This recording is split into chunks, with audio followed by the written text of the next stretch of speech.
ಆಮೇಲೆ ಬ್ರೋ ನಮ್ಗೆ ಇದ್ದಷ್ಟು ದಿನ ಪ್ರೀತಿ ಕೊಟ್ರ ಬ್ರೋ, ಮೋಸ ಮಾಡಿದ್ರ ದುಡ್ಡು ಕಿತ್ಕೊಂಡ್ರ ಆಳು ಮುಳುಗ್ ಬಿಡಿ, ಅದೆಲ್ಲದಕ್ಕಿಂತನೂ ಹೆಚ್ಚು ಯಾವ್ದು ಆಕ್ಚುಲಿ ಏನೋ ಗೊತ್ತಿಲ್ಲಪ್ಪ. ಬೆಂಗಳೂರಲ್ಲಿ ಈ ಡಿಸೆಂಬರಲ್ಲಿ ಹೋಗ್ಬಿಟ್ಟು ಮಳೆ ಹೋಯ್ತಾ ಐತೆ, ಅದು ಏನಕ್ಕೋ ಒಳ್ಳೇದಕ್ಕೋ ಕೆಟ್ಟದಕ್ಕೋ ದೇವರಣೆ ಗೊತ್ತಿಲ್ಲ. ರೆಡ್ ಹಾಕ್ಬಿಟ್ಟವನಲ್ಲ ನೋಡ್ರಿ ಲೆಫ್ಟ್ಗೆ. ನೀವು ಮಾಡೋದೆಲ್ಲ ಹಿಂಗೆ.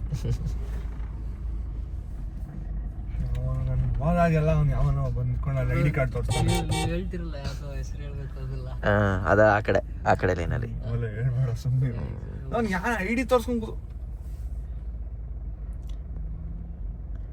ಗಡಿಬಿಡಿ ಕೃಷ್ಣ ನಿಮ್ಮಣ್ಣ ಸಚಿ ಅಲ್ಲ ಫಾಸ್ಟ್ ಆಗಿ ಕಟ್ಕೊಂಡ್ ಬಂದ ಇದು ID ಕಾರ್ಡ್ ತೋರ್ಸಂತ ಮುಂಚ್ಕೊಂಡು ಆ ಕಡೆ ಹೋಗ್ಬೇಕಲ್ವಾ?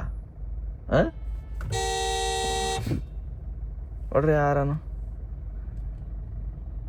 1 ನಿಮಿಷ ಮೇಲಾಯ್ತು, ಟೋಲ್ ಕೊಡಲ್ಲ ಅನ್ನೋಣ.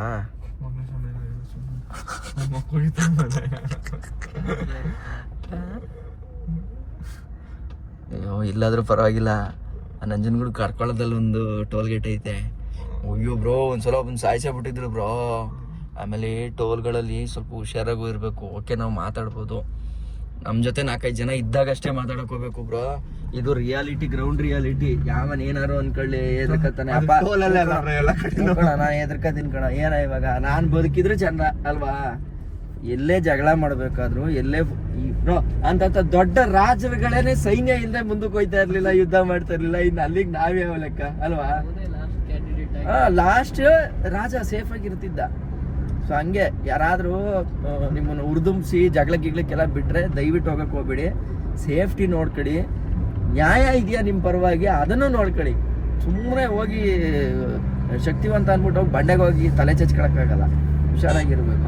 ಮೇನ್ ನನ್ಗೆ ಏನ್ ಗೊತ್ತಾ ತಮಾಷೆ ಅನ್ನೋದು, ನಂಗೆ ಈ ರಾಜರ ಸೈನಿಕರಿಗಿಂತ ಈ MLA ಗಳು MP ಗಳು ಇರ್ತಾರೆ ಗೊತ್ತಾ, ಈ ಕಾರ್ಯಕರ್ತರು ಇರ್ತಾರಲ್ಲ, ನಿಜ ಪಾಪ ಅವ್ರನ್ನ ನೋಡಿದ್ರೆ ನಂಗೆ ಸಿಂಪತಿ ಬ್ರೋ. ಅವ್ರಿಗೆ ಸೀಟ್ ಸಿಗಲ್ಲ, ಅವ್ರಿಗೆ ಸೀಟ್ ಕೊಡಲ್ಲ ಆಯ್ತಾ. ಅಂದ್ರೆ ಅವ್ರವ್ರ ಫ್ಯಾಮಿಲಿ ಅವ್ರು ಕೊಡ್ತಾರೆ ಬಿಟ್ರೆ ಹೊರಗಡೆ ಈಗ ನಾನು ಒಂದು ಪಕ್ಷಕ್ಕೋಸ್ಕರ ದುಡಿತೀನಿ, ನಾನು ನಾಳೆ ದಿನ ರಾಜಕಾರಣಿ ಆಗ್ತೀನಿ, ಇಲ್ಲ ಏನೋ ಒಂದು ಮಾಡ್ತೀನಿ ಅಂದ್ರೆ ನಮ್ಮ ಅಪ್ಪ ನಾಳೆಗೆ ನಂಗಂತೂ ಸೀಟ್ ಕೊಡಲ್ಲ. ಇದು ವಾಸ್ತವ ಆಯ್ತಾ. ಸೊ ಫಸ್ಟ್ ಆಫ್ ಆಲ್ ಪಾಪ ಕಾರ್ಯಕರ್ತರು ಅವ್ರಿಗೋಸ್ಕರ ಹೊಡೆದಾಡ್ತಾರೆ ಗೊತ್ತಾ, ಅವ್ರುಗಳೆಲ್ಲ ಬೀದಿಗೆ ಬಂದ್ಬಿಡ್ತಾರೆ, ಅವ್ರ ಫ್ಯಾಮಿಲಿ ಎಲ್ಲ. ಆಮೇಲೆ ಇವ್ರುಗಳೆಲ್ಲ ಸೇಫ್ ಆಗಿರ್ತಾರೆ. ಫ್ರಂಟ್ ಲೈನ್ ವಾರಿಯರ್ಸ್ ಅವರೇನೆ ಒಂದು ರಾಜಕೀಯ ಪಾರ್ಟಿಗೆ ಅಲ್ವಾ. ಅದಕ್ಕೆ ನೋಡಿ ರಾಜಕಾರಣದವರು ಪಕ್ಷದವರು ದಡ್ರಲ್ಲ. ಅವರು ಕಾರ್ಯಕರ್ತರಿಗೆ ಅಂತ ಅಂದ್ಬಿಟ್ಟು ಆಫೀಸ್ ಮಾಡೋದು, ಅವ್ರಿಗೆ ಉಳಿಸೋದು, ಹಂಗ್ ಮಾಡ್ತೀನಿ ಹಿಂಗ್. ಆಮೇಲೆ ನೋಡಿ ಅಲ್ಲೇ ಅವ್ರವರಲ್ಲಿ ಚಿಕ್ಕ ಪೋಸ್ಟ್ ಗಳು ಇಟ್ಬಿಡ್ತಾರೆ ಎಂಕರೇಜ್ ಮಾಡಕ್ಕೆ. ವಾರ್ಡ್ಗೆ ನೀನೇ, ಈ ವಾರ್ಡ್ ನೀನು ಹಂಗೆ ಹಿಂಗೆ ಅನ್ಕೊಂಡು. ಆದ್ರೆ ಹೆವಿ ಕಷ್ಟ ಇದೆ ಈಗ. ಇವತ್ತೆಲ್ಲ ರಾಜಕಾರಣ ನೋಡ್ತು ಅಂತಂದ್ರೆ ಎಲ್ಲ ಬರೀ ಅವ್ರವ್ರ ಫ್ಯಾಮಿಲಿ.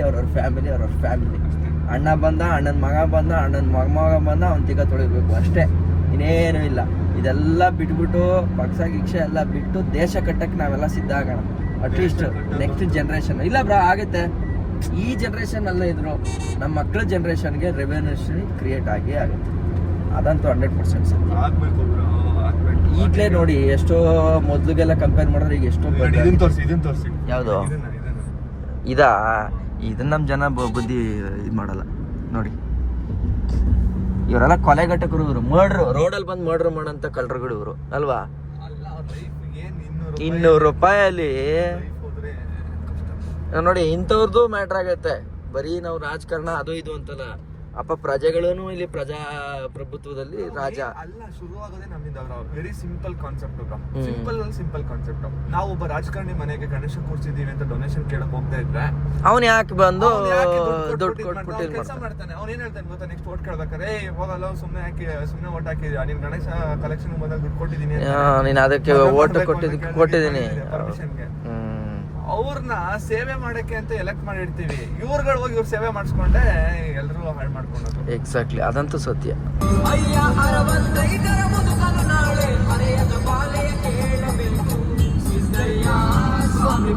ಇವೆಲ್ಲ ಪ್ರೆಡಿಕ್ಷನ್ ಜಮಾನದಲ್ಲೇ ನೋಡಿ.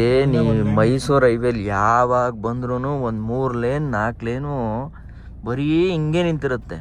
ಇನ್ನೊಂದು 2 ಲೈನ್ ಅಂತೂ ಬ್ಲಾಕ್ ಮಾಡೇ ಬಿಟ್ಬಿಟ್ಟಿರ್ತಾರೆ. ಪ್ರತಿ ಸಲ ಬಂದಾಗ್ಲೂ 5-5 ನಿಮಿಷ 10 ನಿಮಿಷ ವೆಯ್ಟ್ ಮಾಡಬೇಕು.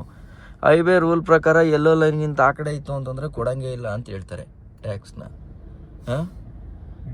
ಗಂಟೆ ಬಂದ್ವಿ ನೋಡಿ ಮೈಸೂರಿಗೆ. ನೋಡ್ರಿ ಸ್ಟ್ರೈಟ್ ಇಲ್ಲಿಂದನೇ ಫೀಲ್ ಆಗ್ತಿದೆ ಆ ರಶ್ಶು ಅಲ್ವಾ? ತಮಾಷೆ ಏನ್ ಗೊತ್ತಾ, ಹಾಂ ರೆಕಾರ್ಡ್ ಮಾಡ್ಬೇಡಿ, ನಾನು ಪೊಲೀಸ್ಗೆ ಓಕೆ ಭೋಲೆನಾಥ್. ಎಸ್, ಇವಾಗ ಪಾರ್ಕಿಂಗ್ ಲಾಟಲ್ಲಿದ್ದೀವಿ. ಆ್ಯಕ್ಚುಲಿ ಇದೊಂದು ಪಾರ್ಕಿಂಗ್ ಮಾಡಿ ಒಳ್ಳೆ ಕೆಲಸ ಮಾಡಿದ್ರು ಅಲ್ವಾ ಚಾಮುಂಡಿ ಬೆಟ್ಟದಲ್ಲಿ. ಓ ಇದೇನಾ ಲಲಿತಾ ಶಾಸ್ತ್ರ? ಎಲ್ಲರೂ ಕುತ್ಕೊಂಡು ಓದ್ತಾರೆ ಇವಾಗ. ಅಂದರೆ ಏನು ಸ್ಮರಣೆ ಮಾಡೋದಾ? ಅಮ್ಮನ ಸ್ಮರಣೆ, ಲಲಿತಾ ಶಾಸ್ತ್ರನಾಮ. ನಂಗೆ ಅದೆಲ್ಲ ಗೊತ್ತಿಲ್ಲ ಆ ಥರ.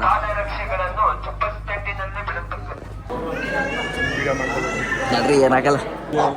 ನಾನು ವಿಡಿಯೋ ಶುರು ಮಾಡ್ಬೇಕಾದ್ರೆ ಹೇಳಿದೆ ಸೆಲೆಬ್ರಿಟಿ ಅಂತ. ಆಯ್ತಾ? ಇಲ್ಲಿ ದರ್ಶನ ಮಾಡೋದಕ್ಕಿಂತ ಹೆಚ್ಚಾಗಿ ಫೋಟೋ ತಗೊಳ್ಳೋದೇ ದೊಡ್ಡದಾಗ್ಬಿಟ್ಟಿದೆ.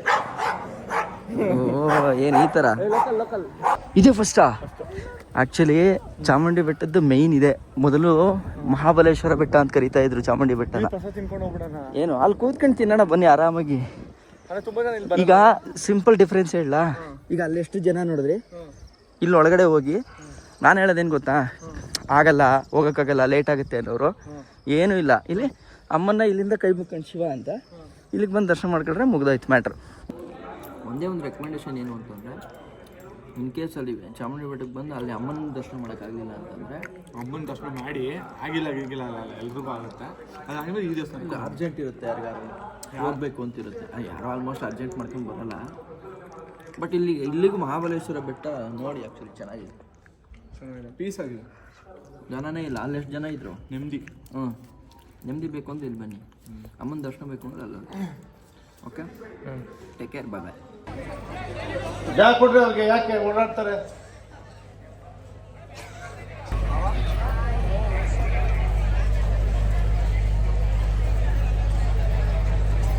ಒಳ್ಳೆ ದರ್ಶನ ಆಯಿತು.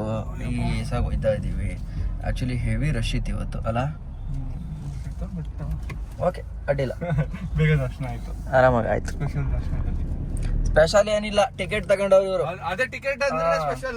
ಜನ ಸ್ಪೆಷಲ್ ಅಂತಂದ್ರೆ ಓನ್ ಯೂಟ್ಯೂಬರ್ಗೆ ಸ್ಪೆಷಲ್ ಆಗಿ ಕೊಟ್ಬಿಟ್ರು ಅಂತ. ಅವೆಲ್ಲ ಸೀನೇ ಇಲ್ಲ. ಟಿಕೆಟ್ ತಗೊಂಡು ದರ್ಶನ ಮಾಡೋದು ಅವೆಲ್ಲ ಅಲ್ಲ ಅಷ್ಟೆಲ್ಲ ಸೀನು ಇಲ್ಲ. ಯೂಟ್ಯೂಬರ್ಸ್ ಅಂದ ತಕ್ಷಣ ಏನ್ ಬಿಟ್ಬಿಡ್ತಾರೆ ಅಂತ ಅನ್ಕೋತಾರಲ್ಲ, ಅದೆಲ್ಲ ಏನು ಇಲ್ಲ. ನಾವು ಕ್ಯೂ ಅಲ್ಲೇ ನಿಂತ್ಕೋಬೇಕು. ಇಲ್ಲ ಟಿಕೆಟ್ ಕೊಟ್ಬಿಟ್ಟು ರೆಗ್ಯುಲರ್ ಆಗಿ ದುಡ್ಡು ಕೊಟ್ಬಿಟ್ಟು ಹೋಯ್ತಾರಲ್ಲ, ದುಡ್ಡು ಕೊಟ್ಬಿಟ್ಟು ದೇವ್ರ ಮುಂದೆ ಎಲ್ರು ಒಂದೇ. Simple concept. ನನಗೆ ಟೈಮ್ ಸೇವ್ ಆಗಬೇಕು ಅಂತಂದ್ರೆ ದುಡ್ಡು ಸ್ಪೆಂಡ್ ಮಾಡಲೇಬೇಕು.